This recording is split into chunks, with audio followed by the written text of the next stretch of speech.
Hi, and welcome to Author's Way, Episode 3, The Writing Process, Part 2. That's Theresa Mackiewicz, award-winning children's author, and I'm debut author, Luca DiMatteo.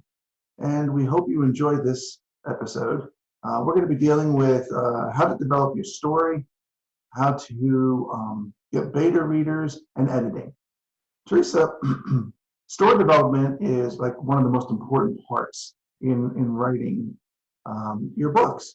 You and I have very different book styles that we write in, so our stories are very different. Yours is kind of quick and to the point, mine is kind of drawn out. But how do you develop your stories? How do you take an idea and create a story out? Well, usually I have a story in my head already from experience from when I've been teaching, and something triggers it around me, maybe my children, or maybe somebody else's child, where they might ask me to write a story about what they're dealing with. So my story development is all different types of places and experiences that come at me, and then I push out. It's really a social need is how I start my development. And how do you do yours? I don't think there's a social need with you, right? Well, that's not exactly true. It's not really a need, but there's some social content somewhere within the story. Whether it be the main character or one of the supporting characters. Sometimes it may just be what I call a cameo character passing through that has some social issue that needs to be dealt with. But there's always something in there. But for the most part, the medical mysteries I write are for entertainment. You're right, they're fiction. For me, an idea comes to me, and how it's going to unfold and how the story will end up takes a life of its own. Much like the characters, once I start writing it, it's on autopilot and it's writing itself. And it's a very organic process for me. I'm not racing to get to the final chapter. And each chapter might start one way and change totally, which changes all the chapters after that. But that's an important point for me, is not to be afraid of changing what I'm developing. When I'm writing a story, I create what I call the story skeleton. It's an outline, but it's a very, very basic outline telling me what points I might want to hit. But they change throughout the whole thing, and who knows where it's going to go. But the one thing is, and this is what I want to tell everyone out there, if you're in that full swing of creative activity and the story starts changing, go with it. Absolutely. How about how much time does it take you to develop that idea into a story? Well, sometimes if someone talks to me and then I hear where the problem is and I think of it, I actually can sit down for the skeleton, as you would say, sit down and I would bust it out in an hour. Like I can write down what I want to put into my story and dialogue and everything. But then I think about it a little bit more, and then I go back to it. So I like you, I write the skeleton as my first draft, go all the way through, but then it changes, right? So then after I do that, I embellish and change and make the dialogue longer, make it more authentic, make it better in that sense. However, I'm an artist too, so that takes a long time to do. So it could take me sometimes a couple weeks to do all the artwork for all the pages. But then, for me, to get the whole thing completely done is a good month. And to really analyze it, that means having beta readers, like what we're going to be talking about. That means talking to people to make sure that it's current and up to date. That means making sure my timeline with my story is okay, and making professionals look at it as more of how I look at it and interpret it from when I used to teach to current day. So it takes me a good month to make sure it's completely done in dummy form, in PDF, ready to shop and push out. Well, it's interesting. You have an added step in that your illustrations have to match your story. Absolutely. So you actually have to pick a point in time to where your story and your illustrations match. Correct. They do. Yeah, I'm glad I don't have that problem. Well, but it's fun, you know, because you kind of think of, you're creating the character and you're trying to visualize what you think that character looks like. But, you know, I mean, it could be any type of person, you know, just what came to my mind. But what do Well, you do? How long does for it take me, you to do everything? well, you know, that's the interesting point. On average, it takes me about 4 months to write the first draft. Okay. 4 months. That's 4 months. Yes, I but thought a month was long. that's sticking to a schedule, and that's something I want to really clarify, in that I'm not racing to the final chapter. That's not the idea. Right. But by the same token, I keep a schedule, a writing schedule. I make appointments to write, and I stick to it. Because things come up, and you want to stop. You don't, you know, oh, I can't do that today because I can't write today because I have to go do something else. A doctor's appointment, maybe, you know. Yeah, well, something like that. But still, you have to make sure that your writing schedule is just as important as making other appointments. If you put them in your calendar, then you'll stay on track. The one thing I hear a lot from people is, well, I've been writing the same story for 7 years. And if you're going to write the story, I think you need to be committed to it and sit down and make the time. Unless it's for enjoyment, and then you just want to do it to just want to do Well, it. that's true. If you're Well, it depends on what you want from your story. That's true. But you know, I'm kind of talking writing professionally. If you're Right. if you're writing, you know, for fun, and don't get me wrong, you know, I enjoy the writing that I do. It's a very key point. I think I'm glad you made that. And it's one of those things where I have found that if I can keep on a schedule and keep myself moving, then everything flows much better in the long run. So there really isn't a time limit, but there has to be an end at some point. Absolutely. Absolutely. But some people don't even end, you know, and that's okay. You know, if you're listening to this for professional, you know, guidance, or you're just listening to have fun to see if you want to go to the professional piece or not, this is what we're doing. We're trying to give you all the ins and outs of what to do and what not to do, and to think about all of those things. You know, Luca makes a great point, you know, make a schedule and stick to it. Yes, if you're a professional and you're trying to get out there, yes, you need to do all that. But if you're just enjoying listening to us figure out what we're doing and how we're doing a process, and then you want to jump in to be a professional, that's different, right? So this is for everybody. It's not just for the professionals, but it's geared more there. However, you know, you can just... I'm so glad you said that, because you're 100% right. You know, the other thing that people ask both you and I think you're a little more bound in than I am, is the importance of word counts and page number, you know, pages. Now, you have a whole different realm. You are limited to a certain amount of pages. Absolutely. Yes. So, but what about word count? Is that important? Yes, depends on what you're writing, right? So if you're writing young picture books, it could be 200 to 400 words. That's ages 2 to 4.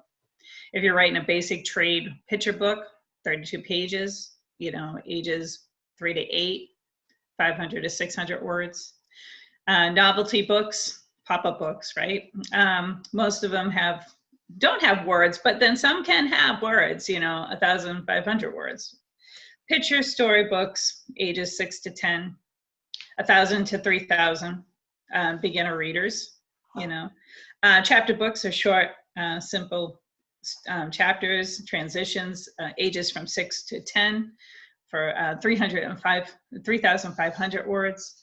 So, I mean, all these things are important to know your craft of what you're trying to have as the end results. Me, I'm kind of a different breed in a lot of ways, but my books are not the typical, and this is why, you know, I like doing this, because it's an educational type of storybook, but it's also a resource. It's a collaboration of two pieces coming together. So some publishers get it, like my publisher really gets me, and they understand exactly. They want to keep pushing me out. They think this is wonderful, you know. And then some people, you know, publishers are not understanding what I'm doing at all, because there's no books out there like mine.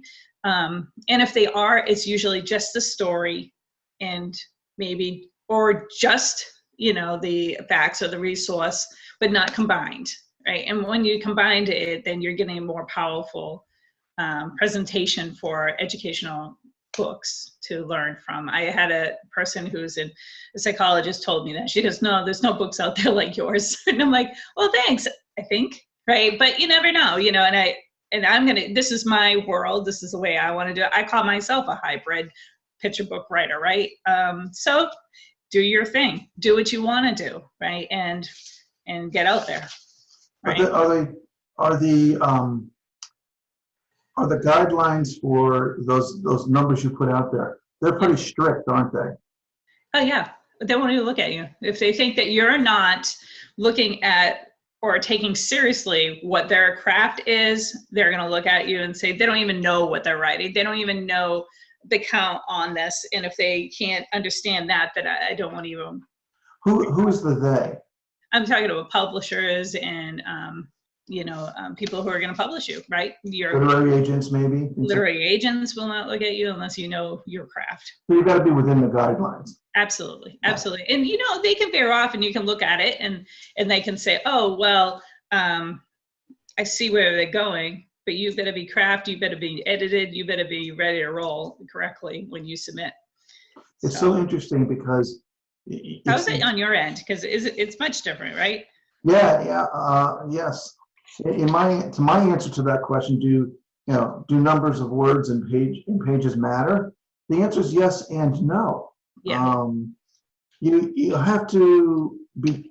It's really a hard answer to give.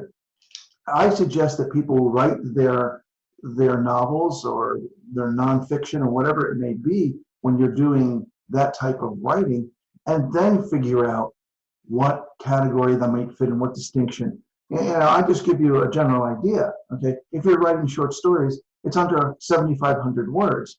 Okay, if you're writing a novelette, okay, a novelette, it's 7,500 to 17,500. Okay, or if you're writing a novella, it's 17,500 to 4,000, and anything over 4,000 is a full novel. But are those guidelines adhered to? I don't think so, as much as they are in your industry or part of the industry. Well, if they think that they can't sell 3,000 books, children's books. Well, so I want to ask you a follow-up question on yours that's in. So if you were to write, what's the importance, let me put it this way, what's the importance in your industry of the parents' point of view on these books? I mean, if they pick up a book and it's got too many words in it, what happens? They might just, toss it. They might say, this is too above my kid, okay. So you have an additional critique in that you have the parents. I get everybody. Honestly, and if they don't know what I'm doing on top of it, I have my father sometimes look at my work and he really analyzes it and he goes, oh, this is good, but he doesn't understand exactly what I'm doing. And then he goes, well, if I was in the educational world, this is what he says to me. If I was in the educational world, Theresa, I think I would get it completely. I know it's good. I know it's a great story. But if I was in the educational world, I'd really understand everything. That's what he says to me all the time. Yeah, so interesting. I mean, there's a no part to that question for me.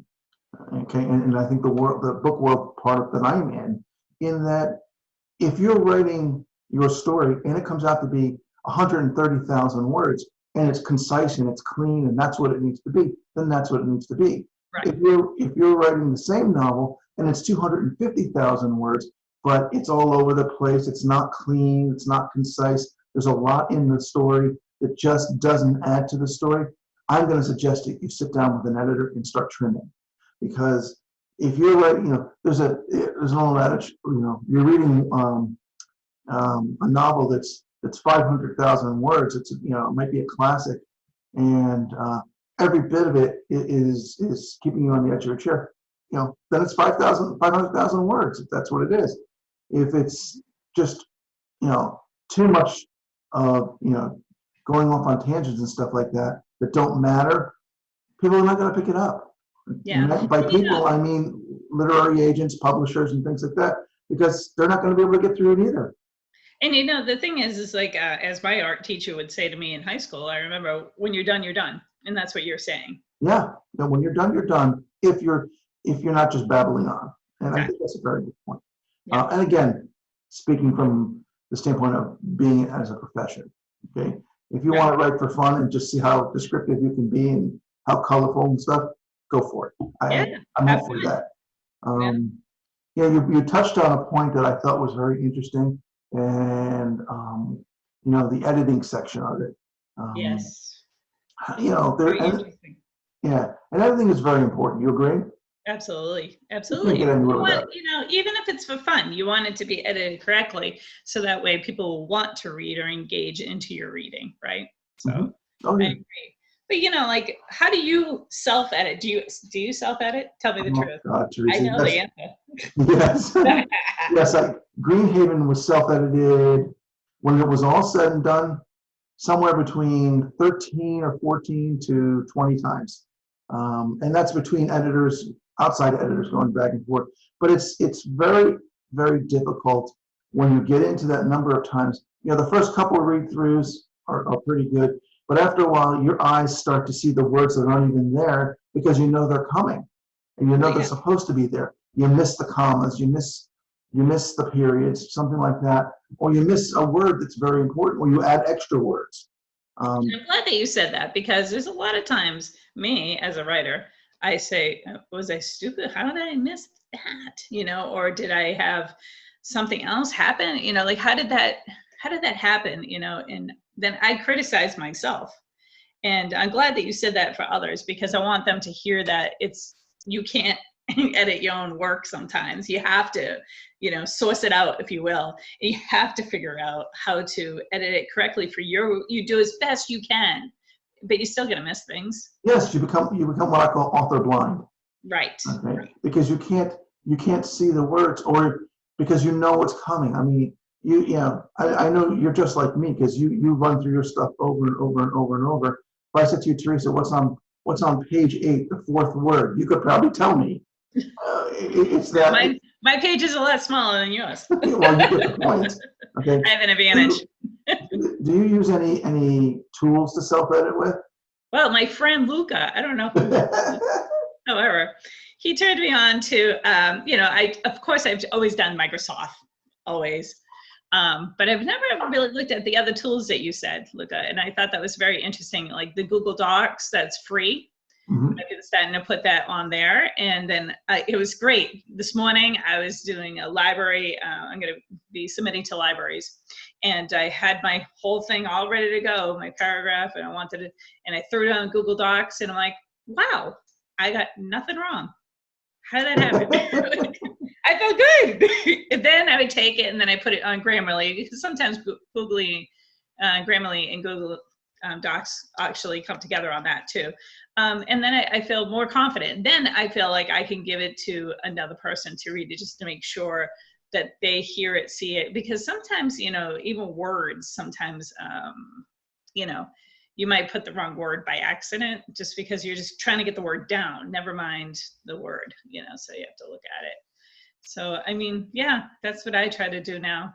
With Grammarly, yeah, you can set Grammarly up to work inside Google Docs and also work with Word and emails and everything like that. I find Grammarly very helpful. Yes, absolutely. I think, though, I wouldn't use the free version. I would upgrade to the professional version. It's much better. You can get more assistance that way. Yeah, but sometimes if you don't have money, do what you can. Well, and that's I'm on the free. But that's an interesting point, okay? Because in talking about editing, okay, the more you self-edit, the better you get at it, the better your writing gets, the less money it's going to cost you to pay a professional editor to run through your editing. Yes. So yeah, that's an important point, because it also makes you get better also. Absolutely, and you want to get better. You're having fun, right? We've talked about self-editing. What about friends editing? Oh, my friend Luca, I don't know if he likes me anymore. I sent him all my stuff. But but that's what friends do, right? They help each other. Well, I have to say, you are actually proof in point here in that from when you and I first got together and I was editing some of your stuff, yeah, you had a hard time with some stuff. Now your stuff comes in, it's pretty clean. And you've gotten better, much better at it. I've gotten much better at it. You've edited some stuff for me. It's very difficult though because our stuff is very different, and I think it's easier for me to edit your stuff. You're writing at a much simpler level because you're dealing with kids. But it's also harder to do that sometimes because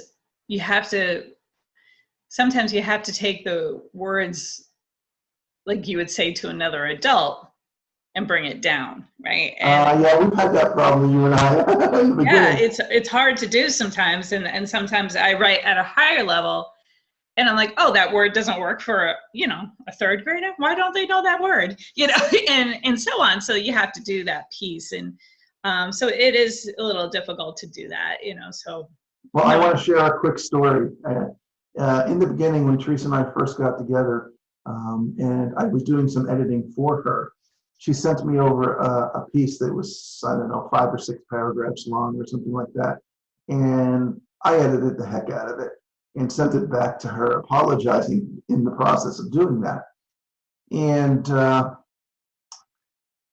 she said to me, it was interesting, she goes, you do realize I'm writing for children. And I had to remember that because I was editing like she was writing for adults. And so you have to pick an editor, whether it be friends or yourself that you're trying to do, or a professional editor, who knows what you're writing for. And, it was a learning curve for me with Theresa. But, also like having friends reading it who are actually in the field is a great reference. I have a lot of people who are my friends who are in the field still, or have been in the field. And that is a very good help. They're like, oh, Theresa, you forgot this. Oh, you're right. And then I would go right back into it. I think that's very important. So if you have friends who are in the field where you are, it's awesome. If you don't, even just having a beta reader, who may just want to read it, I have my mother read it all the time, and she's a tough critic, man. So and I love it though, because then I know if it gets past her, then I know it's going to go, and that's very difficult sometimes. That's an interesting point in that. Let me ask you a question. Do you find when friends are editing for you, are they editing more content or grammar or both or a little of each? Certain people for certain things, right? Mm-hmm. Okay. Yeah, I agree. And that leads us to the professional editors. Yes. Okay, because there are all different kinds. I think there's probably 8 or 9 in general that overlap. Okay, but you can have proofreader, you can have a copy editor, line editor, a grammatical editor, and all of these are all different things that go back and forth. One of the important points that I want to make when you're hiring an editor: know what you want to have it. You know if you want it to be on content, if you want it to be line by line to see if they're all mentioned. And you can go online and find out the differences between all of these. It's very simple. And a lot of editors, cross back and forth between them. But make sure, I have found that if you're going to hire an editor, it's best to check with other people who've used editors before, because anybody can hang an editor's sign out on the wall. And there are good ones and bad ones, just like there's with everything else. I'm not knocking editors at all. I think they're very important. No, just look for the reviews, like you would if you had to buy whatever. Yes, but I think you need to know what kind of editor you're getting. But then when you get up to a higher level where you have a publisher, then that publisher is going to help you edit it to make your craft perfect. Mascot looks at my stuff again. Like I will send in my dummy, and I'm pretty much doing a lot of my work by myself. I got all the art, I got all my writing, and they need to fine tune me, right? And after I went through all my friends, my beta friends, my friend, people who read it, they still look at it, and I had to do, I think, about 3 more drafts with them, that they still edited it for me 3 more times, and I thought it was clean. So I was like, so it's beautiful. Let's back up for a minute, okay? Yeah, absolutely. Before you even got to Mascot, Yeah. you had to edit it and have it edited. You couldn't just send it to Mascot raw. They wouldn't even consider it. Right. Okay, It was so pretty flushed when it that's an got to important point. Mascot. That's an important point. You can't just write one draft and send it in to an agent or a publisher and stuff like that. You have to have it clean, as clean as possible. I know somebody who did that. They wrote up everything and then they submitted it, and then I hate to say it, this person got some like, where did you learn how to write? I mean, got really rough reviews, right? Like coming back at them, and they were like, what? How could they say? Well, how did you misspell those 3 words? Like you can't put in 3. Yeah. You can't have misspells like to throw in there. Like I guess if you use there, and there. I mean, I don't know. Anyway, so the point is, as clean as it can get. Then you submit. You gotta make sure all your spelling is at least correct, and then you don't want to get those awful letters saying that you stink. And I agree. Is your first language English? Like you don't want that.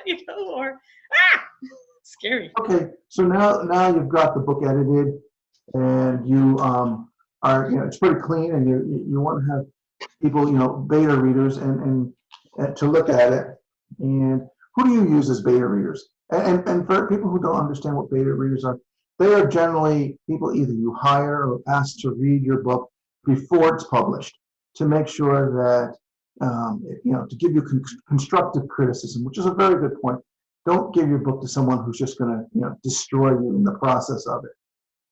Or jealous of you. And if you're hiring, they're not comfortable in their own skin, they're not going to be nice. Yes.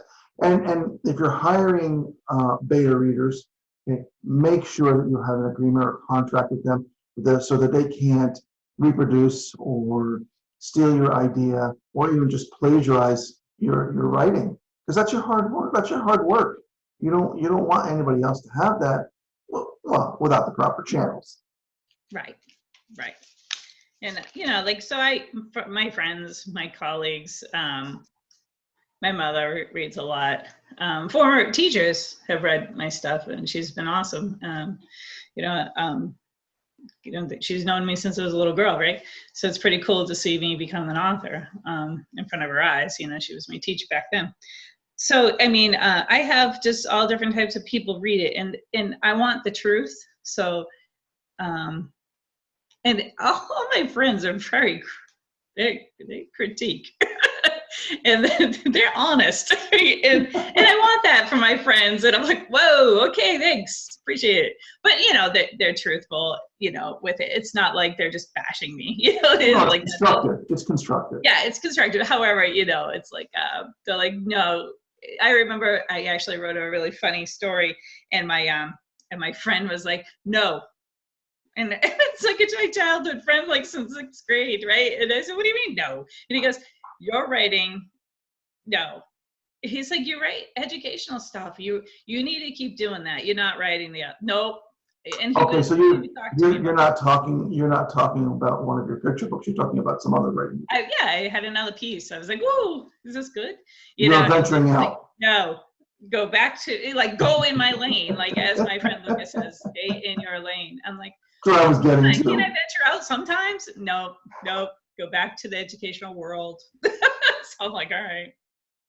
Well, that's interesting, because I classify beta readers into 2 groups.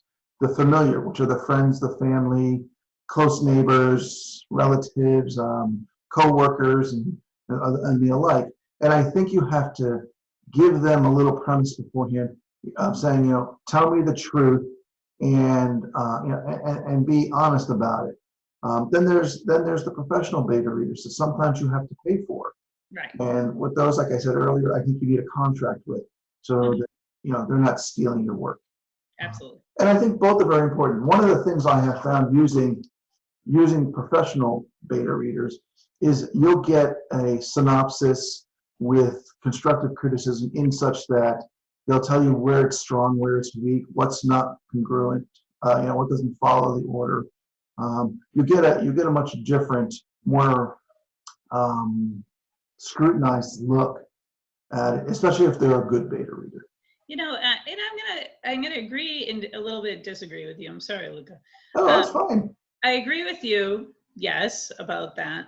But here's my story, and I'll try to be quick. I was at a workshop over a weekend, and I submitted mine to an author, and I was like, oh my God, what are they gonna think? Anyway, so I submitted it, and she had no clue what I was doing. I don't even know if she even read my piece, to be honest with you. Yeah, she ripped it up. It didn't make sense, like what her critique was. Then I told her, what my mission is, what I'm trying to do. And then she looks at me, she goes, you're awfully smart. I said, well, thanks. I don't understand what's happening. I really didn't get it. And she ripped it apart and everything. So I was like, all right, I'm the world's worst writer right now. I felt like that. Awful. Then I walk out and someone came over to me, and she was an older woman. She just needed to, take a nap because she just had a long drive to get there. Anyway, I said, if you want to come, take a nap on my, one of my beds in my room, it's fine, right? She's an old lady.